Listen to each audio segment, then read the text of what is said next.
এমনকি সেখানে পিটি শেখানোর জন্য, পিটি করানোর জন্য পিটির শিক্ষক নিয়োগ হবে। আর সর্বশেষ সেখানে নাচ গান শেখাবার জন্য নৃত্যের শিক্ষক নিয়োগ হবে।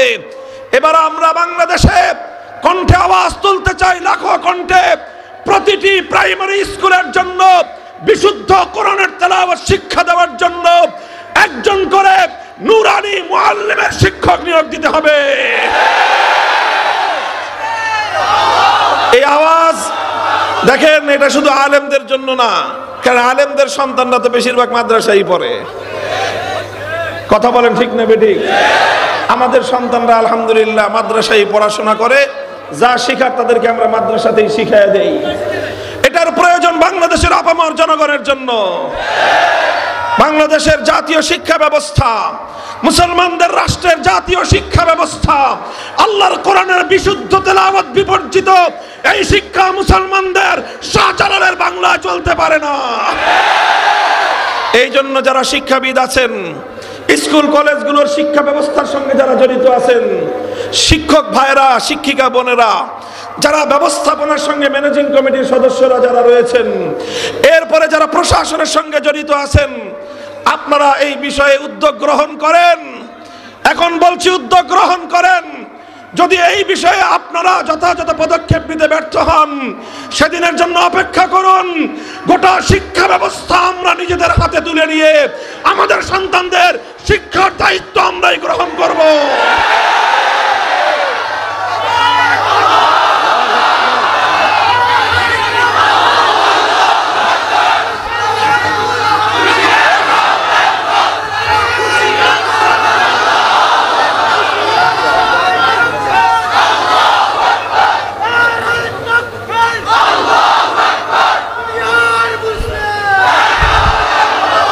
রাসূল আকরাম সাল্লাল্লাহু আলাইহি ওয়াসাল্লামের 1 নম্বর কর্মসূচি তিলাওয়াতে কিতাবুল্লাহ, কোরআনে পাকের তেলাওয়াত।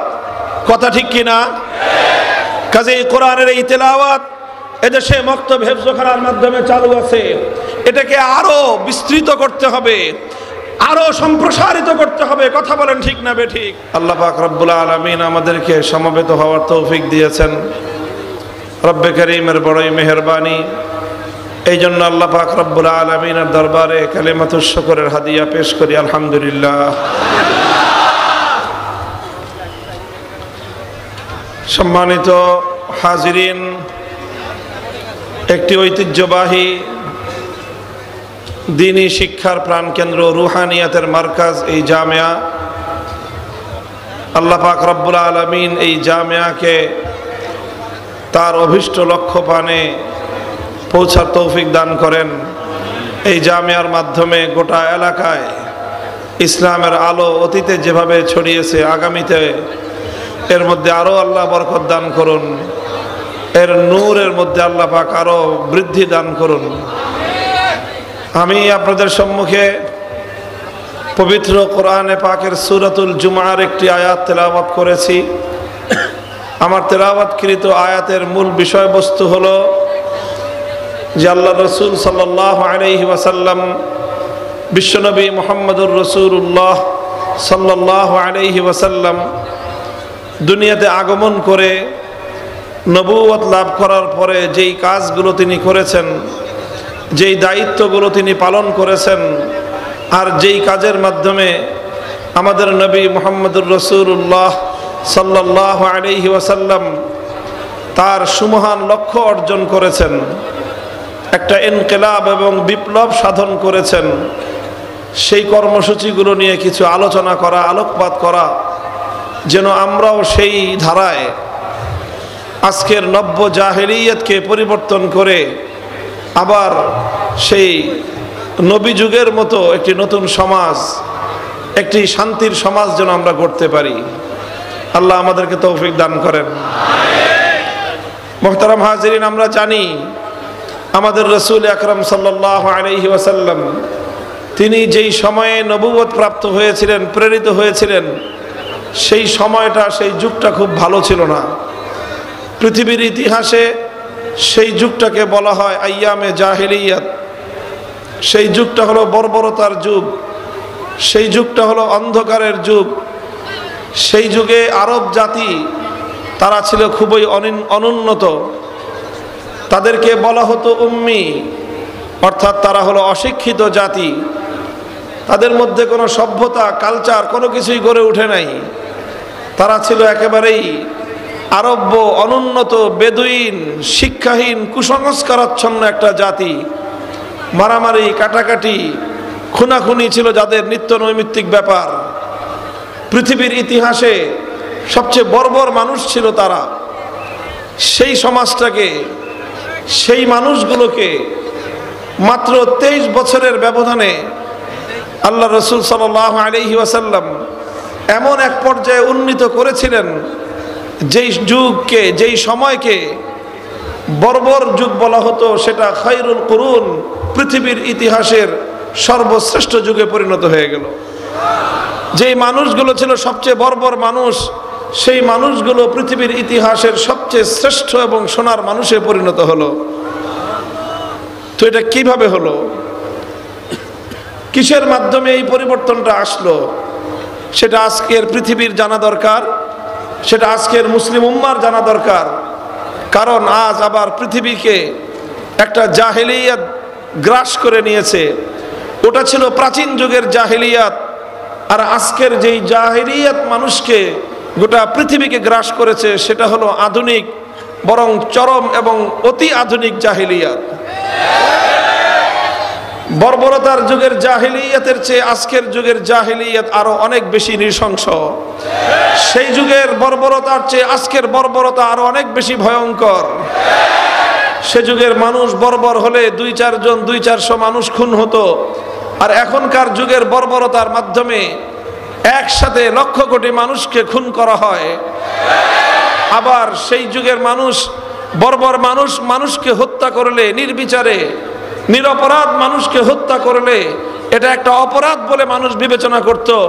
আর আজকের যুগের বর্বর মানুষরা লক্ষ কোটি মানুষকে খুন করার পরে সেটাকে সভ্যতা বলে নাম দেয়। কাজেই আজকের জাহেলিয়াত সেই প্রাচীন যুগের জাহেলিয়াতের চেয়ে আরো ভয়ঙ্কর। এই জাহেলিয়াতকে পরিবর্তন করতে হবে। এই জাহেলিয়াতের কবর রচনা করতে হবে। এই জাহেলিয়াতের কবরের উপর নতুন বিশ্ব সভ্যতার কেতন ওড়াতে হবে। ইনশাআল্লাহ সেটা অবশ্যম্ভাবী, সেটা হবেই এবং অদূর ভবিষ্যতেই হবে।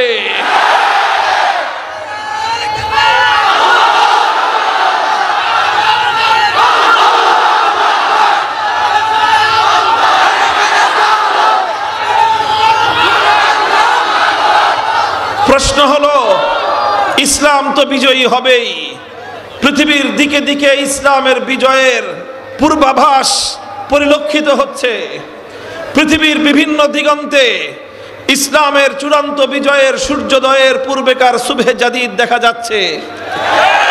প্রশ্ন হলো আমার আর তোমার জন্য, যে আমরা আমাদের এই ভূখণ্ড থেকে ইসলামের সেই অগ্রযাত্রার মিছিলে আমরা কোথায় থাকব? সম্মুখ সারিতে থাকব না আমরা পশ্চাৎপদ থেকে যাব?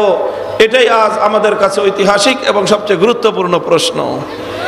মুহতারাম হাজিরিন, এজন্য এই সময়টায় আমরা আলোকপাত করতে চাই যে রাসূল সাল্লাল্লাহু আলাইহি ওয়াসাল্লামের বিপ্লবী কর্মসূচি কি ছিল, যেই কর্মসূচির মাধ্যমে তিনি এক ইনকিলাব এনেছিলেন।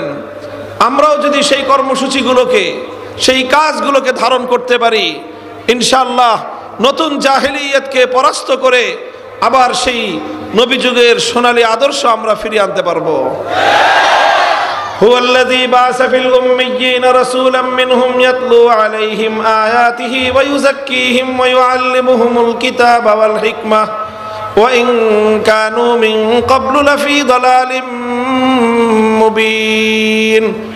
আল্লাহ পাক রব্বুল আলামিন বলেন যে তিনি এক নিরক্ষর জাতির নিকট এক রাসূলকে প্রেরণ করেছেন 4টি কাজ দিয়ে। কয় কাজ? 4 কাজ দিয়ে তিনি পাঠিয়েছেন। সেই 4 কাজ হলো রাসূল সাল্লাল্লাহু আলাইহি ওয়াসাল্লামের বিপ্লবের মৌল 4 কর্মসূচি। লক্ষণীয় বিষয় হলো এই 4টা কাজের কেন্দ্রবিন্দু একটা জায়গায়, আর সেই সেন্ট্রাল পয়েন্ট, সেই কেন্দ্রবিন্দুটা হলো কিতাবুল্লাহ তথা কোরআনে পাক। আল্লাহর নবীর জীবনের বিপ্লবের সকল কর্মসূচি কেন্দ্রীভূত ছিল কোরআনে পাককে কেন্দ্র করে, আল্লাহর কিতাবকে কেন্দ্র করে। নবীজি কিতাবুল্লাহকে মধ্যখানে রেখে তিনি তার সকল কর্মসূচি পালন করেছেন এবং পৃথিবীকে এই অসাধারণ, অপূর্ব, অনন্য বিপ্লব তিনি উপহার দিয়েছিলেন। আল্লাহ রাসূল সাল্লাল্লাহু আলাইহি ওয়াসাল্লামকে আল্লাহ পাক সর্বপ্রথম যেই কর্মসূচি দিয়েছেন, ইয়াতলু আলাইহিম আয়াতিহ, সেটা হলো আল্লাহর কোরআনের আয়াত তেলাওয়াত করে শোনানো। মানুষকে তিনি কোরআনের তেলাওয়াত শোনাতেন। কোরআনের তেলাওয়াত শোনানো এটাই ছিল রাসূল সাল্লাল্লাহু আলাইহি ওয়াসাল্লামের সর্বপ্রথম এবং সবচেয়ে বুনিয়াদী কর্মসূচি। কোরআনের তেলাওয়াত এটা একটা মুস্তাকিল এবং পূর্ণাঙ্গ কর্মসূচি। খুব ভালো করে বুঝতে হবে, কোরআনের তেলাওয়াত এটা একটা পূর্ণাঙ্গ কর্মসূচি, এটা স্বয়ংসম্পন্ন কর্মসূচি, এটা অন্য আরেকটা কর্মসূচির উপর নির্ভরশীল নয়। কোরআনের তেলাওয়াতের মাধ্যমেই নবী আকরাম সাল্লাল্লাহু আলাইহি ওয়াসাল্লাম তার সকল যে ইসলাহি কাজ, তার যে ইনকিলাবি কাজ, নবীজির যে বিপ্লবী কর্মসূচি, তার সূচনায়, তার উদ্বোধন হয়েছিল তেলাওয়াতে কিতাবুল্লাহর মাধ্যমে, তার সূচনাই হয়েছিল আল্লাহর কোরআনের তেলাওয়াতের মাধ্যমে। অনেকে মনে করে থাকে যে কোরআনের তেলাওয়াত এটা খুব মামুলি একটা বিষয়। অনেকে মনে করে থাকে, আরো এক ধাপ অগ্রসর হয়ে খুব আপত্তিকর ভাষায় অনেকে বলেও থাকে যে তোতা পাখির মতো শুধু কোরআন তেলাওয়াত করে লাভ কি, নাউজুবিল্লাহি মিন যালিক। অনেকে এমন মনে করে যে কোরআনের অর্থ না বুঝে তেলাওয়াত করলে এর কোনো ইফেক্টিভনেস নাই, এর কোনো প্রভাব নাই, এর কোনো কার্যকারিতা নাই। এটা একটা মূর্খতাপূর্ণ চিন্তা। যারা এরকম চিন্তা করে যে অর্থ না বুঝে পড়লে, কোরআনের মর্ম না বুঝলে শুধু তেলাওয়াতে কোনো লাভ নেই, এই কথা যারা চিন্তা করে তারা মূলত আল্লাহর কোরআনকে অবমূল্যায়ন করে। কিভাবে? তারা কোরআনে পাককে পৃথিবীর আর অন্য 10টা সাবজেক্টের মতো মনে করেছে। পৃথিবীর অন্যান্য সাধারণ বিষয়গুলো এমন যে না বুঝে পড়লে কোনো লাভ হয় না। সাহিত্যের বই কেউ যদি না বুঝে পড়ে, সাহিত্যের কোনো সে ফায়দা পাবে না। কবিতার বই কেউ যদি না বুঝে পড়ে, তাহলে সে কাব্যের মর্ম বুঝবে না। গল্পের বই কেউ যদি না বুঝে পড়ে, গল্পের স্বাদ সে পাবে না। উপন্যাসের বই কেউ যদি না বুঝে পড়ে, উপন্যাসের চরিত্রগুলো বুঝতে পারবে না। দর্শনের বই কেউ যদি না বুঝে পড়ে, দর্শন শাস্ত্র বুঝবে না। বিজ্ঞানের বই কেউ যদি না বুঝে পড়ে, বিজ্ঞানের কোনো লাভ হবে না। মেডিকেল সায়েন্সের বই কেউ যদি না বুঝে পড়ে, ডাক্তার হতে পারবে না। তো অন্যান্য কিতাবের মতো মনে করে থাকে যে কোরআনও বুঝি এমন একটা কিতাব, না বুঝে পড়লে কোনো লাভ নাই। তাদেরকে বুঝতে হবে পৃথিবীর অন্য সকল গ্রন্থ, অন্য সকল বিষয় থেকে আল্লাহর কোরআন সম্পূর্ণ ভিন্ন রকম। অন্যগুলোর সঙ্গে কোরআনের মিল হয় না। পৃথিবীর অন্য সব গ্রন্থ না বুঝে পড়লেও কোনো লাভ হয় না। কোরআনে পাক একমাত্র কোরআন যেটা না বুঝে পড়লেও বিপ্লবের জন্য এটাই যথেষ্ট।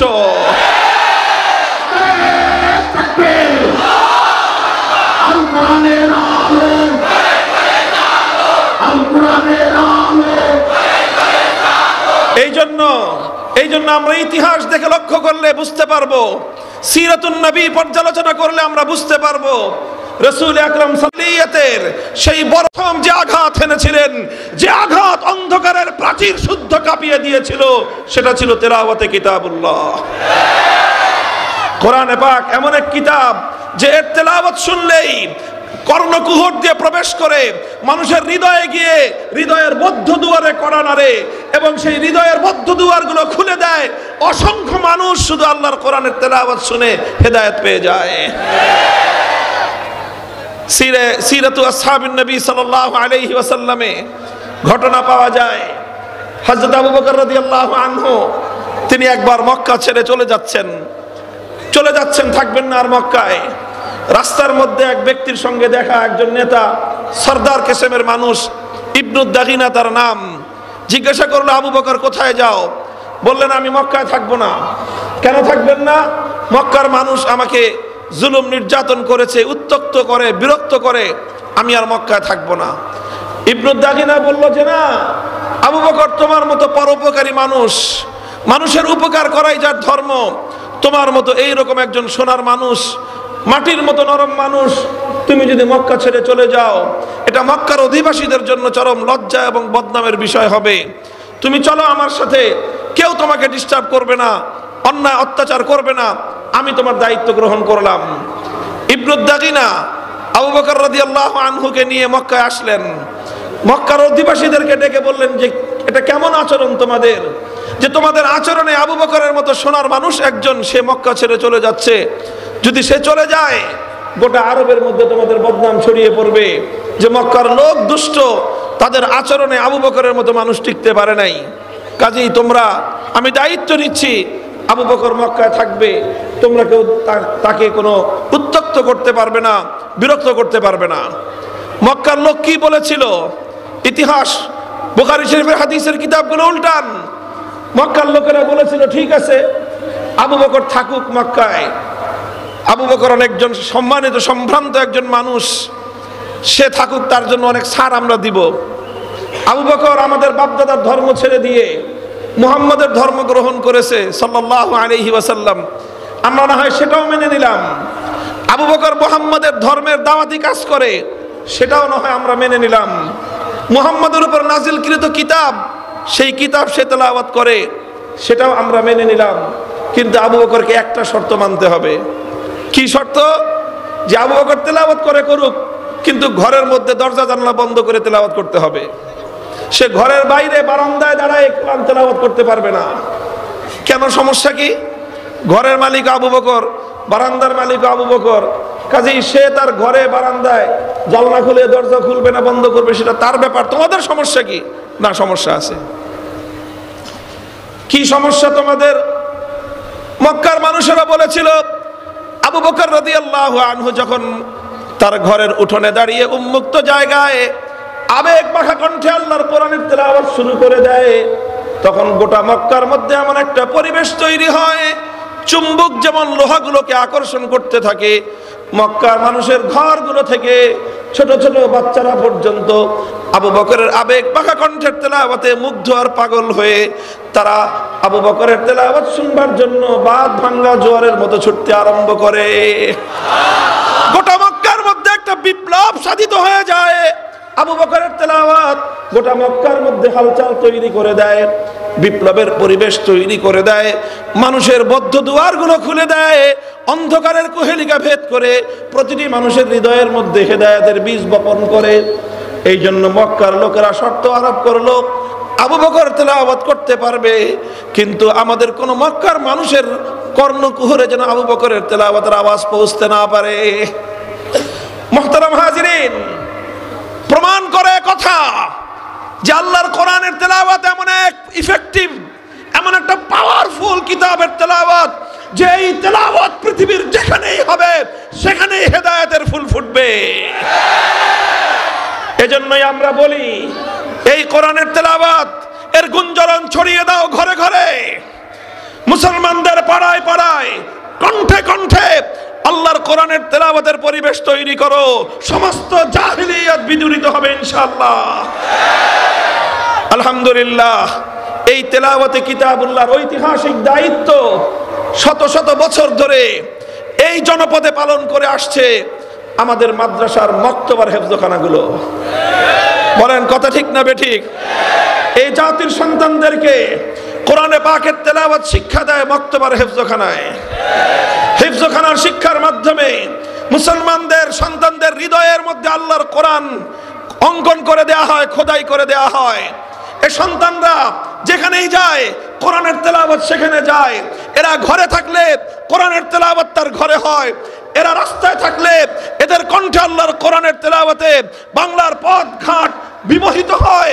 বাংলার গোটা বাংলাদেশ এই সকল হাফেজে কোরআনদের তেলাওয়াতের কণ্ঠের আওয়াজে গুঞ্জরিত হয়। কাজেই এই শিক্ষাকে আরো ব্যাপক করতে হবে। হাফিজ জি হুজুর রহমতুল্লাহ আলাইহি তখন বলতেন ৬৮,০০০ বাংলাদেশের গ্রামে ৬৮,০০০ কোরআনের মক্তব কায়েম করতে চাই। এখন গ্রাম আরো অনেক বেড়েছে, জনপদ আরো অনেক বেড়েছে। প্রতিটি জনপদে আল্লাহর কোরআনের তেলাওয়াতের শিক্ষার জন্য মক্তব করতে হবে। সেই সঙ্গে আজ আমরা বাংলাদেশ, এই বাংলাদেশ আজ এক নতুন বাংলাদেশ। জুলাই এবং আগস্টের বিপ্লবের পর এটা তাওহীদের জন্মভূমি বাংলাদেশ, এটা তাওহীদের জন্য লালনভূমি এক বাংলাদেশ। এই বাংলাদেশে এখন আমরা অত্যন্ত যৌক্তিক কারণে একটা কথা বলতে চাই, সেটা হলো আমার বাংলাদেশের রাষ্ট্রীয় খরচে, রাষ্ট্রীয় আয়োজনে, রাষ্ট্রীয় ব্যবস্থাপনায় যেই প্রাইমারি স্কুলগুলো চলছে, সেই প্রাইমারি স্কুলগুলো চলে জনগণের ট্যাক্সের পয়সায়। ভবন নির্মাণ হয় আমাদের ট্যাক্সের পয়সায়, শিক্ষকদের বেতন নির্ণয় হয় আমাদের ট্যাক্সের পয়সায়, সকল পাঠ্যপুস্তক ছাপানো হয় জনগণের ট্যাক্সের পয়সায়। এখানে পড়াশোনা করে আমাদের সন্তানেরা, 90% মুসলমানের সন্তানরা যে স্কুলগুলোতে পড়বে, 90% মুসলমানদের মাথার ঘাম পায়ে ফেলানো ট্যাক্সের পয়সায় যে স্কুল শিক্ষা চলবে, সেখানে ইংলিশের টিচার নিয়োগ হবে, অঙ্কের টিচার নিয়োগ হবে, বিজ্ঞানের টিচার নিয়োগ হবে, বাংলার টিচার নিয়োগ হবে, এমনকি সেখানে পিটি শেখানোর জন্য, পিটি করানোর জন্য পিটির শিক্ষক নিয়োগ হবে, আর সর্বশেষ সেখানে নাচ গান শেখাবার জন্য নৃত্যের শিক্ষক নিয়োগ হবে। এবার আমরা বাংলাদেশে কণ্ঠে আওয়াজ তুলতে চাই, লাখো কণ্ঠে, প্রতিটি প্রাইমারি স্কুলের জন্য বিশুদ্ধ কোরআনের তেলাওয়াত শিক্ষা দেওয়ার জন্য একজন করে নুরানি মুআল্লিমের শিক্ষক নিয়োগ দিতে হবে। এই আওয়াজ দেখেন, এটা শুধু আলেমদের জন্য না, কারণ আলেমদের সন্তানরা তো বেশিরভাগ মাদ্রাসায় পড়ে। কথা বলেন ঠিক না বেঠিক? আমাদের সন্তানরা আলহামদুলিল্লাহ মাদ্রাসায় পড়াশোনা করে, যা শেখার তাদেরকে আমরা মাদ্রাসাতেই শিখাইয়া দেই। এটার প্রয়োজন বাংলাদেশের আপামর জনগণের জন্য। বাংলাদেশের জাতীয় শিক্ষা ব্যবস্থা, মুসলমানদের রাষ্ট্রের জাতীয় শিক্ষা ব্যবস্থা, আল্লাহর কোরআনের বিশুদ্ধ তেলাওয়াত বিবর্জিত এই শিক্ষা মুসলমানদের শাহজালালের বাংলা চলতে পারে না। এই জন্য যারা শিক্ষাবিদ আছেন, স্কুল কলেজগুলোর শিক্ষা ব্যবস্থার সঙ্গে যারা জড়িত আছেন, শিক্ষক ভাইরা, শিক্ষিকা বোনেরা, যারা ব্যবস্থাপনার সঙ্গে ম্যানেজিং কমিটির সদস্যরা যারা রয়েছেন, এরপরে যারা প্রশাসনের সঙ্গে জড়িত আছেন, আপনারা এই বিষয়ে উদ্যোগ গ্রহণ করেন। এখন বলছি, উদ্যোগ গ্রহণ করেন। যদি এই বিষয়ে আপনারা যথাযথ পদক্ষেপ নিতে ব্যর্থ হন, সেদিনের জন্য অপেক্ষা করুন। গোটা শিক্ষা ব্যবস্থা আমরা নিজেদের হাতে তুলে নিয়ে আমাদের সন্তানদের শিক্ষার দায়িত্ব আমরাই গ্রহণ করব।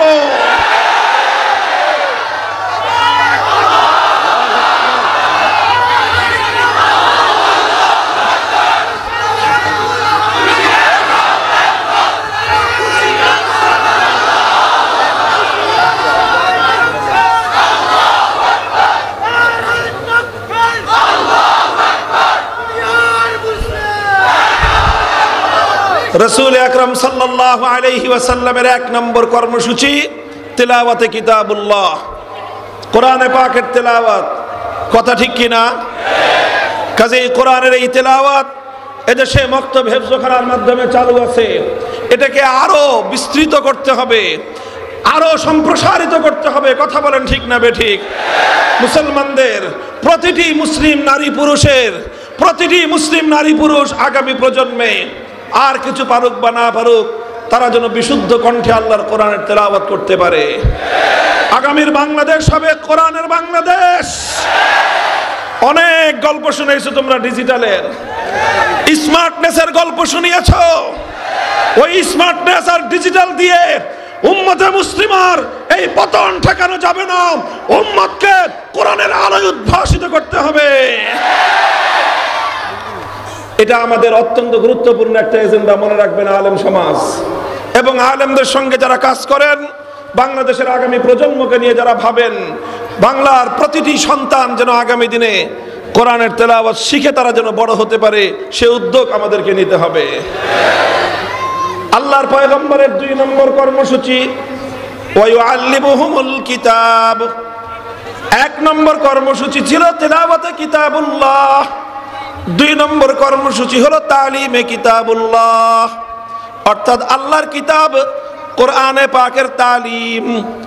কোরআনের তালিমের দ্বারা এখানে উদ্দেশ্য হলো তেলাওয়াতের মাধ্যমে যেই কোরআনের শুধুমাত্র রিডিং পড়া হলো, যেই কোরআনের শুধুমাত্র ভাষ্য পড়া হলো, এবার 2 নম্বর কর্মসূচি তালিমে কিতাবুল্লাহর মাধ্যমে আল্লাহর কোরআনে পাকের মর্ম এবং তার অর্থ মানুষকে বোঝাতে হবে।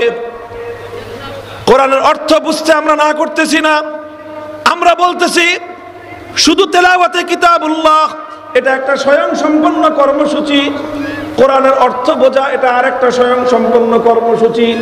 এখানে একটা আরেকটার উপর ডিপেন্ডেন্ট নয়। কোরআনের তেলাওয়াত, কোরআনের অর্থ বুঝতে হবে, কোরআনের মর্ম বুঝতে হবে, নিজেরা বুঝতে হবে, উম্মতকে বোঝাতে হবে। এই ব্যাপারে আলেম সমাজকেও আরো বেশি সোচ্চার এবং সজাগ হতে হবে।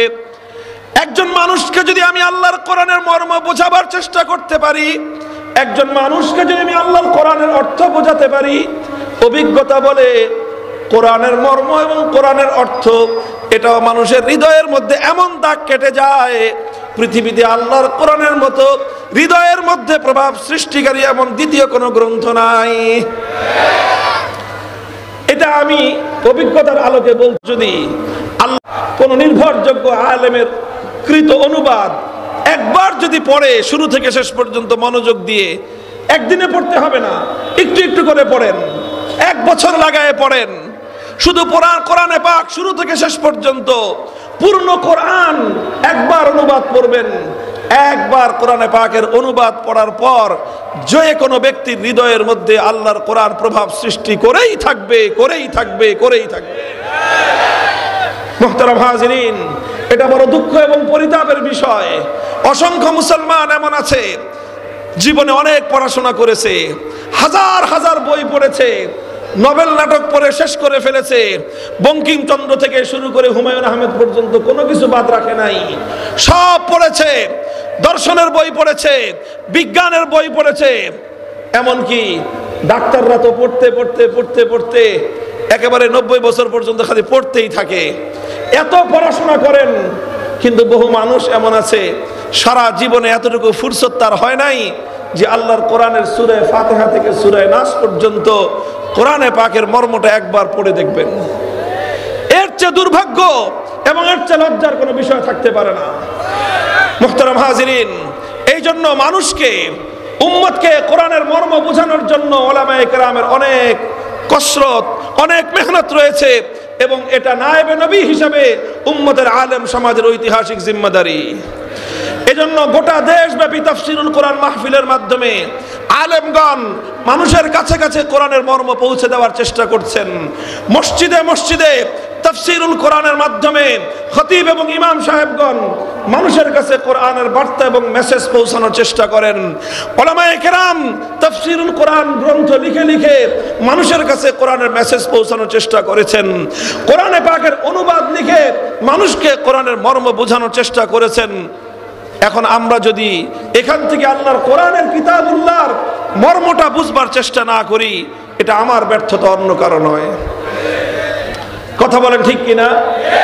আমাদের মাদ্রাসাগুলো, বিশেষ করে কওমি মাদ্রাসাগুলো, এই যে শিক্ষা ব্যবস্থা, 10 বছরের শিক্ষা ব্যবস্থার মূল উদ্দেশ্যই হলো আমাদের শিক্ষার্থীদেরকে আমরা আল্লাহর কোরআনটাকে পূর্ণাঙ্গভাবে হৃদয়ঙ্গম করাবার চেষ্টা করি, পরিপূর্ণভাবে কোরআনের মর্ম তারা উদ্ধার যেন করতে পারে, তার যাবতীয় সব শিক্ষা তাদেরকে দেওয়া হয়। উদ্দেশ্য একটাই, একজন শিক্ষার্থী কওমি মাদ্রাসার 10 বছরের শিক্ষা সিলেবাসে পড়ার পর সে আল্লাহর কোরআনকে যথাযথভাবে উপলব্ধি করতে পারবে এবং জাতির কাছে আল্লাহর কোরআনের বার্তা, কোরআনের মেসেজগুলো আল্লাহর পক্ষ থেকে মানুষের কাছে পৌঁছে দিতে পারবে। কথা বলেন ঠিক না বেঠিক? এটা গেল তালিমে কিতাব, কোরআনের মর্ম বোঝা, কোরআনের ব্যাখ্যা বোঝা। এটা হলো আল্লাহর রাসূল সাল্লাল্লাহু আলাইহি ওয়াসাল্লামের দ্বিতীয় কর্মসূচি। আল্লাহর নবীর তৃতীয় কর্মসূচি ওয়ায়ুআল্লিমুহুমুল কিতাব ওয়াল হিকমাহ, অর্থাৎ তালিমে হিকমাহ। তালিমে হিকমত এটা হলো আমার নবীর আল্লাহ প্রদত্ত 3 নম্বর কর্মসূচি। এই কর্মসূচিটাও আল্লাহর কোরআনকে কেন্দ্র করে। তালিমে হিকমতের কি অর্থ? শাইখুল ইসলাম হাকিমুল ইসলাম কারি তাইয়্যিব রাহমাতুল্লাহি আলাইহি মুফতি আজম মুফতি শফি রহমতুল্লাহ আলাইহি তাদের আলোচনার মধ্যে বিষয়টি এসেছে যে তালিমে হিকমতের সবচেয়ে অগ্রগণ্য ব্যাখ্যা হলো যে কোরআনে পাক আল্লাহর পক্ষ থেকে নাজিল হওয়ার পর আল্লাহর নবীর প্রথম দায়িত্ব ছিল তেলাওয়াত করা, 2 নম্বর দায়িত্ব ছিল কোরআনের মর্ম বুঝানো মানুষকে তালিমে কিতাব, 3 নম্বর দায়িত্ব হলো আল্লাহর নবীর শুধু ব্যাখ্যা করে মানুষকে বুঝায় দিলে চলবে না, শুধুমাত্র বলে দিলেই চলবে না। আল্লাহর নবীর 3 নম্বর দায়িত্ব হলো যেই কোরআনকে আপনি তেলাওয়াত করেছেন, যেই কোরআনকে আপনি ব্যাখ্যা করে উম্মতকে বুঝিয়েছেন, উম্মত শুধু কোরআনের ব্যাখ্যা শুনে পূর্ণ কোরআন বুঝতে পারবে না, বরং উম্মতকে আল্লাহর কোরআন প্র্যাকটিক্যাল করে করে বুঝিয়ে দিতে হবে। এই জন্য আমি বলি আল্লাহর কোরআন হলো একটা প্র্যাকটিক্যাল কিতাব। এটা শুধু থিওরিটিক্যাল কিতাব নয়, এটা শুধুমাত্র তাত্ত্বিক বিশ্লেষণের মাধ্যমে মানুষ কোরআনকে পরিপূর্ণ অনুধাবন করতে পারবে না। তাত্ত্বিক বিশ্লেষণের পর এটাকে বাস্তব উপস্থাপনের মাধ্যমে, প্র্যাকটিক্যাল ক্ষেত্রে বাস্তবায়নের মাধ্যমে উম্মতকে আল্লাহর কোরআনের এক একটা বিধান বুঝিয়ে দিতে হবে। এটার নামই হলো তালিমে হিকমত। অর্থাৎ যেই আয়াতের তেলাওয়াত করা হলো তেলাওয়াতে কিতাবুল্লাহর আন্ডারে, যেই আয়াতকে ব্যাখ্যা করে বুঝিয়ে দেওয়া হলো তালিমে কিতাবের আন্ডারে, এবার তালিমে হিকমতের আন্ডারে সেই আয়াতের প্র্যাকটিক্যাল নমুনা উম্মতকে দেখাতে হবে। এটাও আল্লাহর রাসূল সাল্লাল্লাহু আলাইহি ওয়াসাল্লামের ঐতিহাসিক জিম্মাদারি। যেমন ধরেন, লক্ষ্য করে বুঝেন, মাদ্রাসার ছাত্ররা আরো ভালো করে বুঝতে হবে কোরআনের এই আয়াতের তাফসীর। আল্লাহর নবীর উপর নাজিল হলো আকিমুস সালাহ, আকিমুস সালাম করেন। আল্লাহর নবী আয়াতটা তেলাওয়াত করে শুনিয়ে দিলেন, 1 নম্বর দায়িত্ব আদায় হয়ে গেল। এবার তিনি ব্যাখ্যা করে বোঝালেন এখানে ইকামতের অর্থ কি, সালাতের অর্থ কি, বুঝিয়ে দিলেন যে এখানে সালাতের অর্থ রহমত নয়, এখানে সালাতের অর্থ দুরুদ নয়, এখানে সালাতের অর্থ দোয়া নয়, বরং এখানে সালাতের অর্থ হলো একটা বিশেষ একটা বিধিবদ্ধ ইবাদত, যেই ইবাদতের মধ্যে কিয়াম থাকবে, রুকু থাকবে, সিজদা থাকবে, কিরাত থাকবে, তাসবিহ থাকবে, তাশাহুদ থাকবে, তাকবীরে তাহরিমা থাকবে, সালাম থাকবে। এই সব বিষয়গুলো নিয়ে একটা ইবাদত, সেই ইবাদত হলো সালাত। এটা আল্লাহর নবী মুখে মুখে ব্যাখ্যা করে বুঝিয়ে দিলেন, এটা হলো তালিমে কিতাব। কিন্তু এখানে আল্লাহর নবীর দায়িত্ব শেষ হলো না, এবার নবীকে তালিমে হিকমত করতে হবে। তালিমে হিকমতের অর্থ হলো এবার আল্লাহর নবীকে নামাজ প্র্যাকটিক্যালি উম্মতকে দেখিয়ে দিতে হবে। এজন্য আল্লাহর নবী নিজে নামাজ পড়লেন, মিম্বারের উপর দাঁড়িয়ে নামাজ পড়লেন, আর উম্মতকে নির্দেশ দিলেন, সাল্লু কামা রাআইতুমুনি উসাল্লি। আমার উম্মত শুধু আমার কাছ থেকে বর্ণনা শুনে নামাজ পড়বে না, আমাকে যেভাবে বলতে শুনেছো শুধু সেভাবে নামাজ পড়বে না। তোমরা নামাজ কিভাবে পড়বে? কামা রাআইতুমুনি উসাল্লি, আমাকে তোমরা যেভাবে নামাজ পড়তে দেখেছো, আমাকে দেখে দেখে তোমরা আল্লাহর কোরআনের ব্যাখ্যা শিখবে। মুহতারাম হাজিরিন, এভাবে নামাজের প্র্যাকটিক্যাল দেখিয়েছেন, এটাই হলো তালিমে হিকমত। হজ প্র্যাকটিক্যালি আল্লাহর নবী করে দেখিয়েছেন, এটাই হলো তালিমে হিকমত। আল্লাহর পয়গম্বর যাকাত ব্যবস্থা প্র্যাকটিক্যালি বাস্তবায়ন করে দেখিয়েছেন, এটাই হলো তালিমে হিকমত।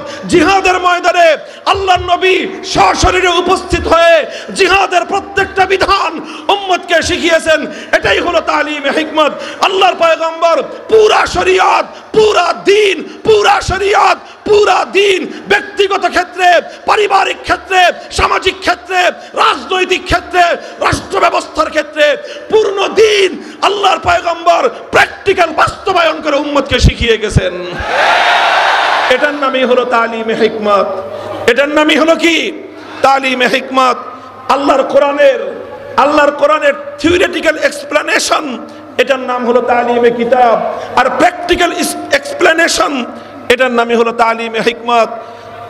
আধুনিক শিক্ষার লোকেরা বুঝবেন আরো ভালো, যেই সকল স্কুলে, যেই সকল কলেজ, ইউনিভার্সিটিতে বিজ্ঞানের শাখা থাকে, বিজ্ঞান সাবজেক্টগুলো শুধুমাত্র বই পড়ায় দিলে বিজ্ঞান শেখা যায় না। এই জন্য পদার্থবিজ্ঞান, কেমিস্ট্রি যদি বুঝতে হয় ল্যাব প্রয়োজন হয়, প্র্যাকটিক্যাল শিখতে হয়। কথা বলেন।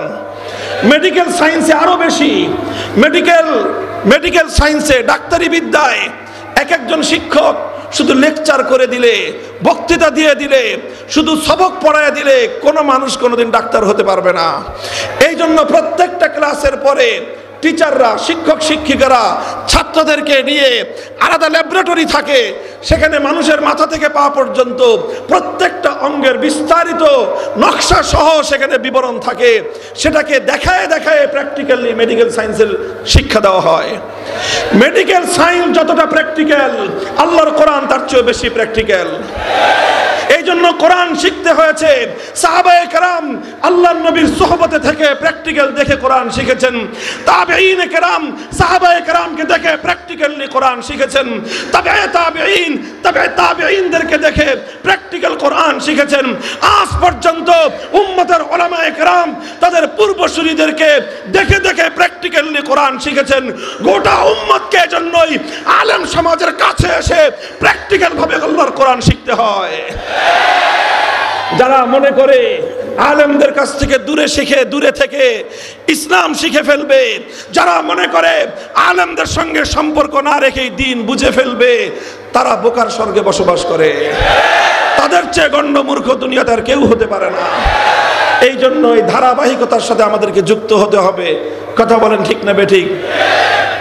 তালিমে হিকমতের জন্য আমার নবী প্রতিটি বিষয়ে ইসলামের বিধানকে প্র্যাকটিক্যাল বাস্তবায়ন করার জন্য আল্লাহর নবী উদ্যোগ গ্রহণ করেছেন। এটা শুধু নামাজের কথা বললাম, যাকাতের কথা বললাম, হজের কথা বললাম, জিহাদের কথা বললাম, শুধু এই সকল বিষয় নয়, অন্যান্য গুরুত্বপূর্ণ বিধিবিধান, হুদুদ এবং কিসাস, দণ্ডবিধি বাস্তবায়নের ক্ষেত্রে কিভাবে সেটার অ্যাপ্লিকেশন করতে হবে, কিভাবে সেটা বাস্তবায়ন করতে হবে, আল্লাহর নবী সেটা দেখিয়ে দিয়েছেন। বুখারী শরীফের হাদিস থেকে শুধু একটা উদ্ধৃতি দিয়ে আমি আপনাদের সম্মুখে, আল্লাহর নবী যেদিন মক্কা বিজয় করলেন, মক্কা বিজয়ের দিন পবিত্র মক্কা নগরীতে একটা অপরাধ সংগঠিত হলো। কি অপরাধ? চুরি হলো, চুরি। এবং চোর ধরা পড়ে গেল যে চুরি করেছে। এবং চোর সাধারণ কোনো মানুষ না, একজন মহিলা মানুষ, এবং অত্যন্ত সম্ভ্রান্ত বংশের মহিলা মানুষ। নাম হলো তার ফাতেমা, বংশ হলো তার বনু মখজুম, এজন্য তাকে বলা হয় ফাতেমায়ে মখজুমিয়া। বনু মখজুম গোত্রের পরিচয় শুনলে আপনাদের হৃদয় কেঁপে উঠবে। বনু মখজুম হলো সেই গোত্র যেই গোত্রে আল্লাহর নবীর দাদি জন্ম নিয়েছিলেন, যেটা ছিল আল্লাহর নবীর বাপ চাচাদের মামুর গোষ্ঠী, অর্থাৎ আল্লাহর নবীর একেবারেই ঘনিষ্ঠ রক্তের সম্পর্কের বংশ হলো বনু মখজুম। ওয়া ইন্না সিনামাল মাজদি মিন আলি হিশামিন বনু বিনতি মখজুমিন ওয়া ওয়ালিদুকাল আব্দু। কুরাইশ বংশের মধ্যে শীর্ষ সম্মানিত সম্ভ্রান্ত একটা পরিবার ছিল বনু মখজুম পরিবার। সেই বনু মখজুম পরিবারের একটা মেয়ে যে কোনো কারণে চুরি করে ফেললো, ধরা পড়ে গেল।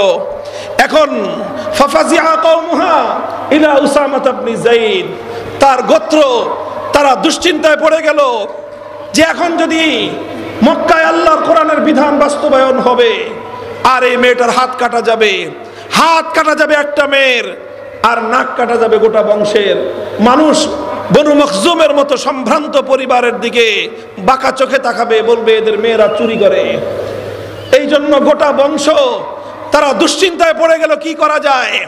তখন তারা উপায় খুঁজে বের করলো যে আরে এটা তো আল্লাহর নবীর আত্মীয়তার বিষয়, এটা তো নবীজির ব্লাড কানেকশনের বিষয়, এটা নিয়ে আমাদের এত টেনশনের কি আছে। আমরা নবীজির কাছে এই বিষয়টা জানায় দেই যে বিষয়টা কিন্তু হুজুর আপনার প্রেস্টিজ ইস্যু। পুরা জাতি আসলো উসামা ইবনে যায়েদের কাছে।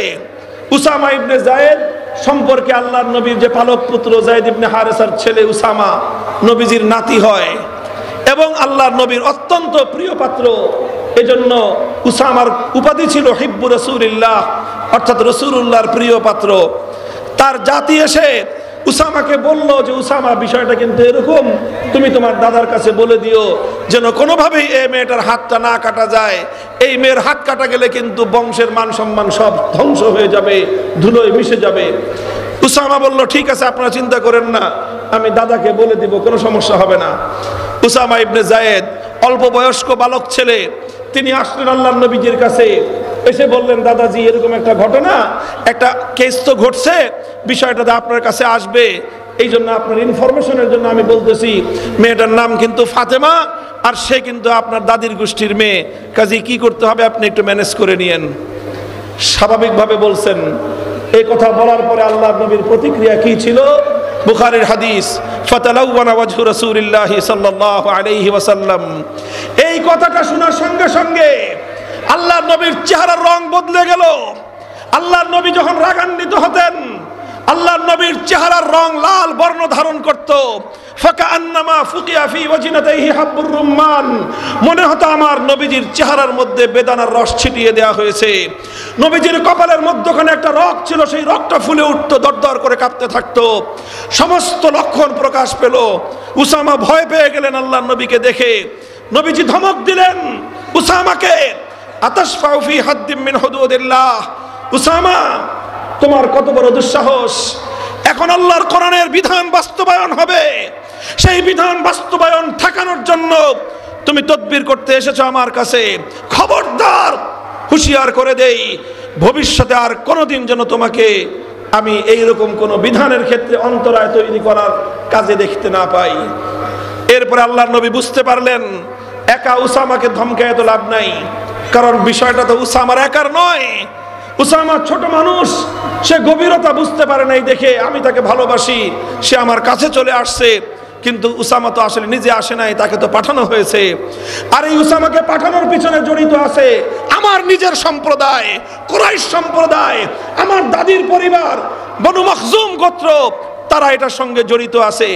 সুতরাং শুধু উসামাকে ধমক দিলে চলবে না, এটা একটা জাহিলিয়াত, এটা একটা বর্বরতা। এই মক্কার মানুষের মধ্যে, আরবের মানুষের মধ্যে শত শত বছর ধরে এই জাহিলিয়াত তাদের গোড়ার মধ্যে, শেকড়ের মধ্যে গ্রথিত হয়েছে। এখন এই জাহিলিয়াতকে শেকড় শুদ্ধ উপড়ে ফেলতে হবে। আল্লাহর নবী ঘোষণা দিলেন, আমি ভাষণ দেব।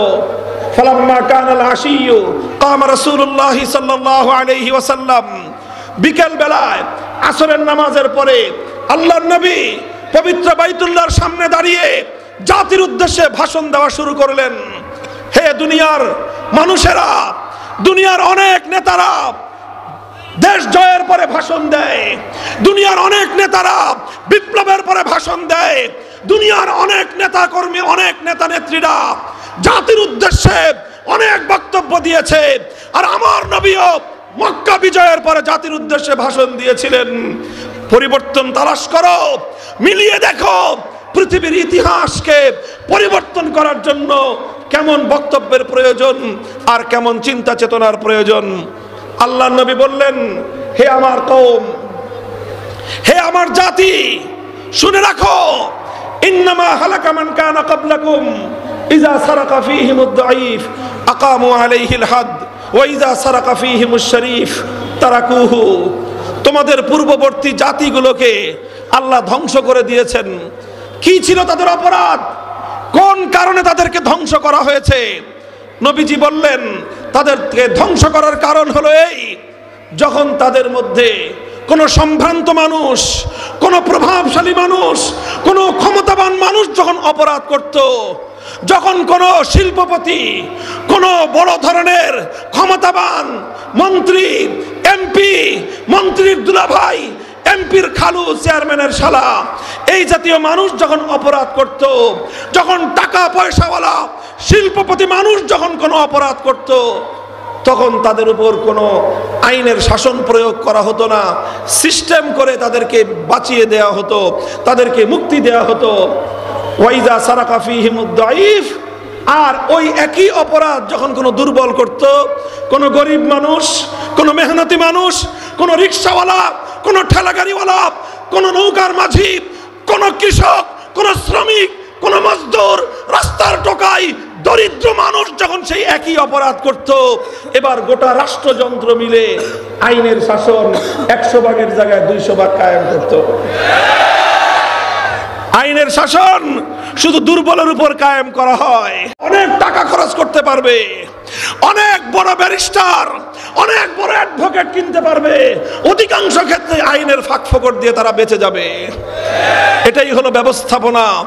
আল্লাহর নবী বললেন, একই অপরাধ করে বড় লোকের বিচার হয় না, গরিবের বিচার হয়। একই অপরাধ করার পরে ক্ষমতাবানের বিচার হয় না, দুর্বলের বিচার হয়। একই অপরাধ করার পরে সরকারি দলের বিচার হয় না, বিরোধী দলের বিচার হয়। যখন কোন কওমের মধ্যে এই রকম বৈষম্য তৈরি হয়, আমার আল্লাহ এই বৈষম্যকে সবচেয়ে বেশি অপছন্দ করেন। যেই জাতির মধ্যে বিচারের ক্ষেত্রে বৈষম্য তৈরি হয়, আমার আল্লাহ সে জাতিকে সমূলে ধ্বংস করে দেন।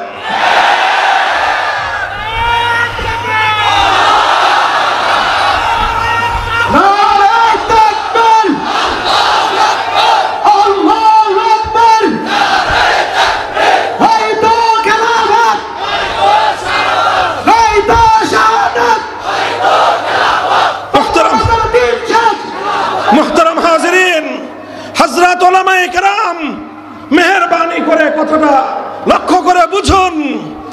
এই যে সমাজ থেকে বৈষম্য দূর করা, সমাজ থেকে বৈষম্য দূর করা, ধনী গরিবের জন্য বিচারের ক্ষেত্রে পার্থক্য দূর করা, সকলের জন্য গোটা সমাজ ব্যবস্থায় ইনসাফ এবং আদল কায়েম করা, এটা শুধুমাত্র বৈষম্য বিরোধী ছাত্র নেতৃবৃন্দের দায়িত্ব না, এটা সর্বপ্রথম তাদের দায়িত্ব যারা আল্লাহর জমিনে আল্লাহর পয়গম্বরদের উত্তরসূরি হিসেবে নিজেদেরকে পরিচয় দেয়।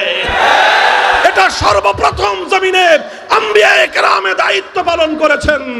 সমাজ থেকে সকল বৈষম্য, সকল অবিচার, সমস্ত বেইনসাফি দূর করতে না পারলে এটার সবচেয়ে বড় রেসপন্সিবল, সবচেয়ে বড় দায় আলেম সমাজের। মুহতারাম হাজিরিন, ইনসাফ, আদল সাধারণ মামুলি কোনো জিনিস না, এটা সাধারণ কোনো বিষয় না, এটা অনেক বড় বিষয়। আল্লাহর কোরআনের তেলাওয়াত করুন, সূরাতুল হাদীদ পড়ুন। লাকাদ আরসালনা রুসুলানা বিল বায়িনাত ওয়া আনজালনা মাআহুমুল কিতাবা ওয়াল মিজান লিয়াকুমান নাসু বিল কিসত। আল্লাহ বলছেন, আমি রুসুলানা বিল বায়িনাতি ওয়াল হুদা, আমার সমস্ত রাসূলদেরকে পাঠিয়েছি মুআজিজা দিয়ে, দলিল দিয়ে। ওয়া আনজালনাল কিতাব, আমি কোরআন নাজিল করেছি, কিতাব নাজিল করেছি, নবীদেরকে কিতাব দিয়েছি। কেন? লিয়াকুমান নাসু বিল কিসতি, যেন দুনিয়াতে ইনসাফ কায়েম হয়, দুনিয়াতে যেন ইনসাফ কায়েম হয়। এজন্যই আমি বলি, এই বেইনসাফির বিরুদ্ধে লড়াই করা, জুলুমের বিরুদ্ধে লড়াই করা, অন্যায় অবিচারের বিরুদ্ধে লড়াই করা, বৈষম্যের বিরুদ্ধে লড়াই করা সর্বপ্রথম মাদ্রাসার আলেম এবং ছাত্রদের জিম্মাদারি।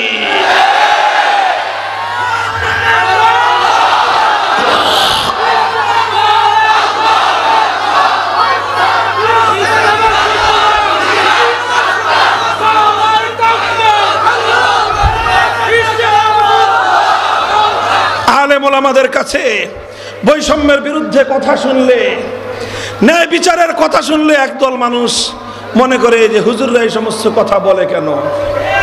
হুজুররা বলবে আখিরাতের কথা, হুজুররা বলবে নামাজ রোজার কথা, পর্দা পুশিদার কথা, হুজুররা বলবে দান সৎকার কথা, আর হুজুররা পড়বে মিলাদ শরীফ, হুজুররা পড়বে খতম শরীফ, হুজুররা এই সমস্ত নিয়ে থাকবে। হুজুররা কেন রাষ্ট্র রাজনীতি নিয়ে কথা বলে? এটা আজ আমার সমাজের অন্যতম একটা জাহিলিয়াত। এই জাহিলিয়াতের বিরুদ্ধে যুদ্ধ করতে হবে। এই জাহিলিয়াতকে শেকড় শুদ্ধ সমাজ থেকে উপড়ে ফেলতে হবে। এই জন্য সর্বপ্রথম রাজনৈতিক নেতাদের মগজ ধোলাই করতে হবে। ওলামায়ে কেরামকে বলছি, মঞ্চগুলোতে, মাহফিলগুলোতে রাজনৈতিক নেতাদেরকে দাওয়াত দিবেন আলোচনা করার জন্য নয়, শোনার জন্য।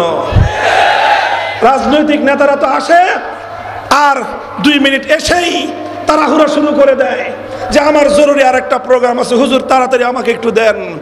এরপরে মাহফিল কমিটি কি করেন? হুজুরদের তাফসীরুল কোরআন বন্ধ করে রাজনৈতিক নেতার পেশাল শোনার জন্য মানুষকে বাধ্য করেন। এগুলো জাহিলিয়াত।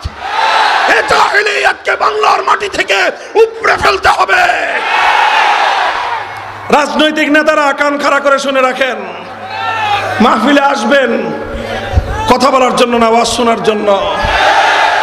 শুনবেন, বয়ান শুনবেন, আর আলেমগণ এই রাজনৈতিক নেতাদেরকে সামনে রেখে রাজনৈতিক বক্তব্য দিবেন। অনেক কাল আপনারা হীনমন্য থেকেছেন, এজন্যই শেখ হাসিনারা কাদের উপর চড়ে বসবার সুযোগ পেয়েছিল। আপনারা উঠেন, দাঁড়ান, রাষ্ট্র রাজনীতি নিয়ে কথা বলেন, বলেন এদেশ আমার পূর্বসূরীদের রক্ত দিয়ে আমরা কিনেছি।